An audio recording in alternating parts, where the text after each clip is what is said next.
Valeu, meninas do Hoje em Dia. Muito obrigado pelo carinho da sua companhia. É hora de Balanço Geral Santa Catarina para todo o estado, de norte a sul, de leste a oeste, com as principais informações, e as nossas equipes já estão prontas. Vamos juntos, gente. Começando com Itajaí, para que a gente possa atualizar informações do estado de saúde daquele menino que sobreviveu àquela tragédia na BR-101. Moisés vai trazer os detalhes agora ao vivo. Oi, Moisés. Uma criança, né, Polito? Bom dia para você, bom dia a todos. Ontem a gente teve aquele acidente grave aqui na BR-101 em Itajaí, que vitimou 3 pessoas da mesma família. E o único sobrevivente do carro foi justamente um menino de 10 anos de idade. Juliana Sene está chegando ao vivo aqui conosco e vai atualizar, inclusive, como é que está o estado de saúde da criança que está internada na UTI. Juliana, bom dia. Oi, Moisés, bom dia para você e para todos que nos acompanham. Esse menino de 10 anos de idade, ele está na UTI do Hospital Infantil Pequeno Anjo, aqui de Itajaí, exatamente porque ele teve muitos ferimentos pelo corpo, ele tinha ficado preso nas ferragens do carro, também teve queimaduras, porque a gente lembra que esse carro, no momento ali que ele foi prensado com uma Kombi, o carro explodiu, né? Teve ali muito fogo, incêndio, então esse menino teve bastante queimaduras. A informação que a gente teve é que ele está instável, mas claro que as próximas horas vão ser imprescindíveis aí para os médicos para decidir como está o estado de saúde desse menino, que infelizmente perdeu os pais nesse acidente e também a avó. A gente lembra que foi um acidente ontem pela manhã com 5 veículos envolvidos e imagens de câmeras de monitoramento mostraram, inclusive, que um caminhão, né, acabou ali não parando e causou esse engavetamento, mas tudo isso vai ser apurado pela Polícia Rodoviária Federal.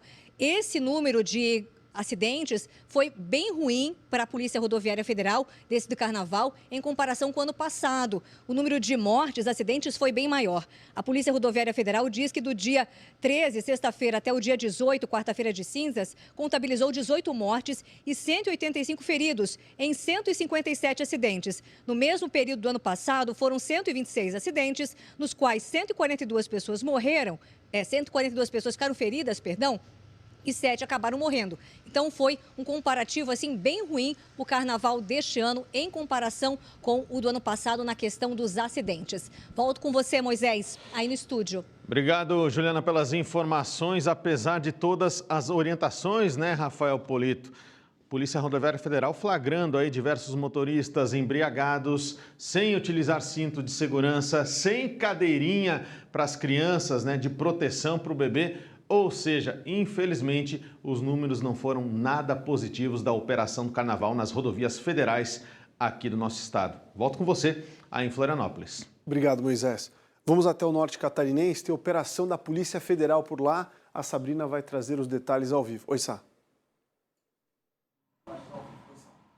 Oi, Polito, bom dia a todos. É um esquema, tá, de mineração ilegal. E tá na mira da Polícia Federal aqui na região norte, viu? Teve, inclusive, mandado cumprido em Joinville. Micael Melo tem as informações agora. Bom dia, Micael. Bom dia, Sabrina. Exatamente. Essa operação da Polícia Federal cumpriu mandados de busca e apreensão e também prisão em 6 cidades brasileiras, em vários estados, incluindo Joinville. Dentro desse trabalho, 26 mandados foram de busca e apreensão e outros 9 de prisão. Toda essa quadrilha investigada pela PF estaria envolvida na extração de um minério muito valioso conhecido como ouro negro. Essa extração ilegal aconteceria nos estados do Amapá, Roraima e também na Venezuela. E a partir disso, essa quadrilha também fraudava, esquentava, digamos assim, esses dados a partir de notas fiscais fraudulentas, falsas. Essas investigações ainda vão continuar a partir do material coletado nas buscas de apreensão dentro das residências dos investigados. Volto ao estúdio. Obrigada, Micael. Ainda hoje, na nossa programação, na NDTV, ao longo do dia, reportagem, mais informações e também já está lá no nosso portal, viu, no ND+, essa notícia. Polito. Obrigado, Sabrina. Aqui na capital, o governador do estado anunciou hoje uma série de investimentos em melhorias na rede de educação. A Karina Coupe está ao vivo, vai trazer as informações. Oi, Karina. Oi, Polito, boa tarde para você, para quem está acompanhando o Balanço Geral, até porque hoje teve início, as aulas na rede estadual de educação. 1.038 unidades espalhadas por Santa Catarina recebem mais de 522 mil estudantes, um incremento de quase 20 mil novos alunos na rede estadual de educação, inclusive número esse comemorado pelo governador Jorginho Mello e pela secretária estadual de educação, Luciane Sereta, durante entrevista coletiva com a imprensa hoje pela manhã, já que a grande maioria desses novos estudantes são do ensino médio. Nessa coletiva de imprensa também foi feito um balanço do diagnóstico realizado em todas as unidades de ensino. Mais de 200 escolas foram apontadas aí que estavam em situação precária e agora, segundo o governo, estão passando por reformas e algumas até por ampliação. Entre elas, o Instituto Estadual de Educação, aqui na capital, a maior escola do estado de Santa Catarina, uma das maiores da América Latina, onde o governador Jorginho Mello, agora há pouco, deu start inicial nas obras de reforma do Instituto Estadual de Educação. Outra grande demanda que foi muito comentada no ano passado, questionamos o governador Jorginho Mello com relação a isso, é a climatização das salas de aula para mais conforto e qualidade do ensino dos estudantes. Sobre isso, o governador Jorginho Mello conversou com a gente e afirmou que todas as escolas estão começando hoje o ano letivo com aparelhos de ar-condicionado. Vamos ouvi-lo. 100% das nossas escolas estão com os aparelhos instalados. Claro que agora inicia as aulas hoje, o traquejo, como é que a temperatura, enfim, mas cumprimos, graças a Deus, essa meta, essa missão de dar ao aluno e ao professor essas condições de mais conforto.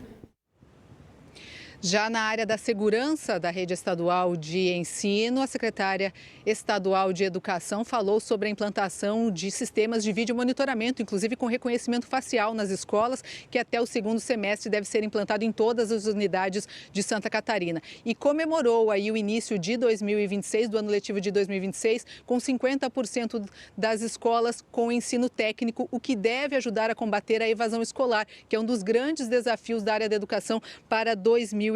Os alunos começam esse novo ano aí com uniformes escolares novos, tanto para inverno quanto para verão. Também houve aí um incremento da verba para merenda escolar e também renovação da frota escolar, justamente para atender essa demanda da chegada de mais alunos. E o governador também anunciou que agora, em abril, deve abrir um novo concurso público para novos professores, justamente para atender essa demanda, então, de novos alunos. Sobre a formação continuada dos professores, o governador Jorginho Mello afirmou que o Centro de Eventos José Henrique da Silveira, aqui na capital, já foi transformado num centro de formação para os professores. Já está acontecendo essa formação dos profissionais lá no local e em breve o espaço também deve se tornar uma escola técnica de turismo, gastronomia e tecnologias a partir do segundo semestre. Volto com você aí no estúdio, Polito. Obrigado, Karina. Vamos agora a Blumenau com o Rodrigo Vieira saber de uma investigação do Ministério Público. Oi, Rodrigo.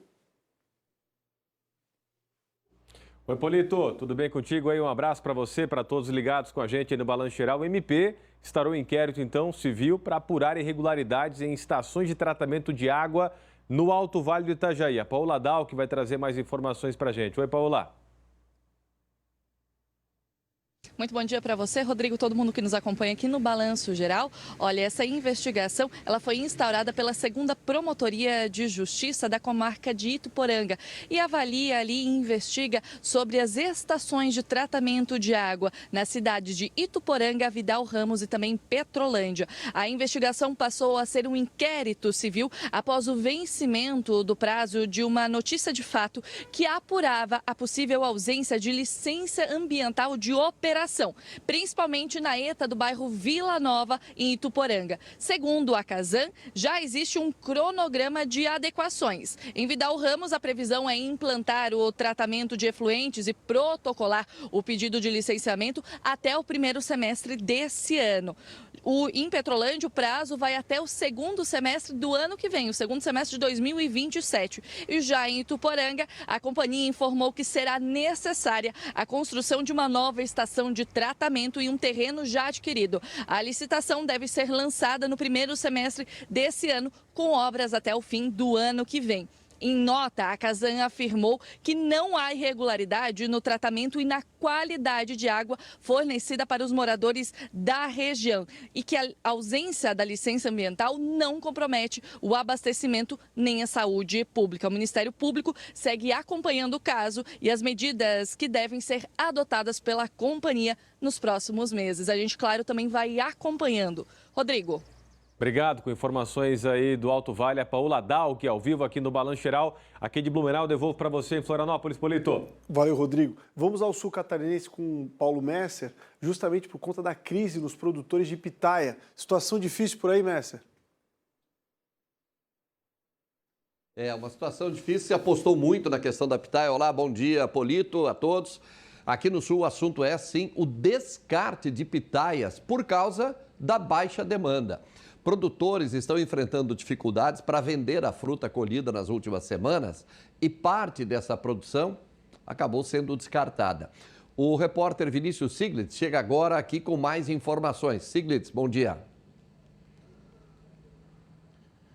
Fala, Messer, bom dia a você, bom dia a todo o estado de Santa Catarina. Pois então, um recorde de produção que na verdade se transformou em descarte. É isso que aconteceu com imagens que foram registradas de um produtor em Jacinto Machado. A cidade, inclusive, que é uma das que mais produzem pitaia em todo o estado de Santa Catarina, com essa liderança de produção. O agricultor Anoir Tomasi, ele produziu cerca de 9 mil quilos da fruta nessa última florada. Só que ele conseguiu vender pouco mais de 3 mil, ou seja, 6 mil frutos acabaram sendo descartados. Ele doou uma parte, isso é importante ressaltar, descartou uma parte e outra até mesmo serviu como alimento para o gado. Segundo ele, a demanda foi muito abaixo do esperado. A cooperativa também que recebe essa fruta acabou não conseguindo dar vazão a esse volume. Parte dessa fruta, inclusive, acabou sendo armazenada em uma câmara fria, só que a pitaia é muito perecível e não pode ficar guardada então por muito tempo. O agricultor ainda contou que tentou evitar o desperdício, fez doações, só que mesmo assim teve que descartar uma grande quantia desse número. O produtor ainda rebateu críticas sobre o preço. Ele afirmou que o agricultor vende o quilo da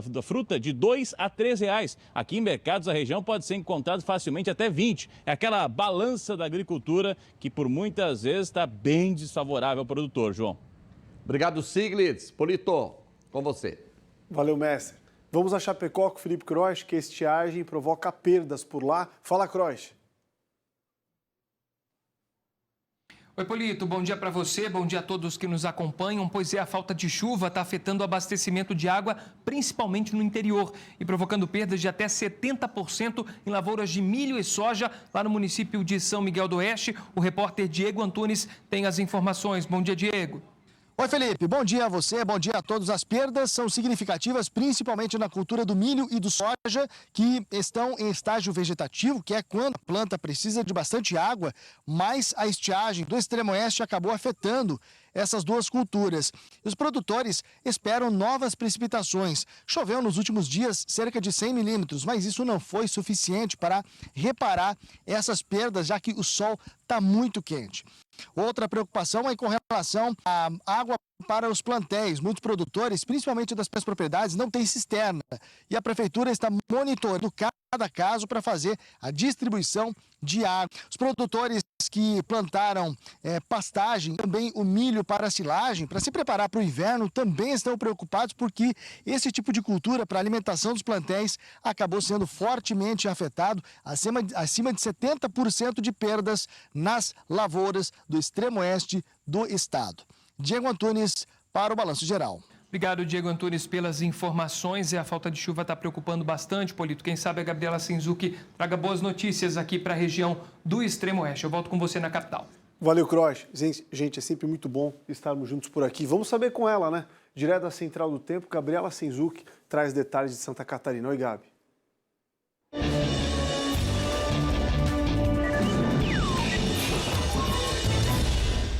Oi, Polito. Bom dia para você e para todos que nos acompanham aqui no Balanço Geral. As temperaturas no amanhecer desta quinta-feira estiveram um pouco baixas para a época do ano, nas cidades de maior altitude na Serra Catarinense. mas de agora em diante os números nos termômetros só sobem. O período da tarde é quente novamente, com as máximas na faixa dos 30 graus. E com a umidade elevada, a sensação de calor fica ainda maior. Só lá no extremo oeste a gente tem chance de temporais mais para o fim da tarde. Inclusive, tem instabilidade chegando no estado. Daqui a pouco eu te trago mais detalhes aqui na Central do Tempo. Obrigado, Gabi. 11 horas 44 minutinhos, tem imagem ao vivo da nossa Via Expressa. O movimento está bastante intenso, né? 27 graus nesse momento, sentido BR-101, fluxo mais demorado nesse instante. E para quem vem sentido Ilha de Santa Catarina, a fluidez é muito melhor. 11h44, você fica agora com a sua programação local.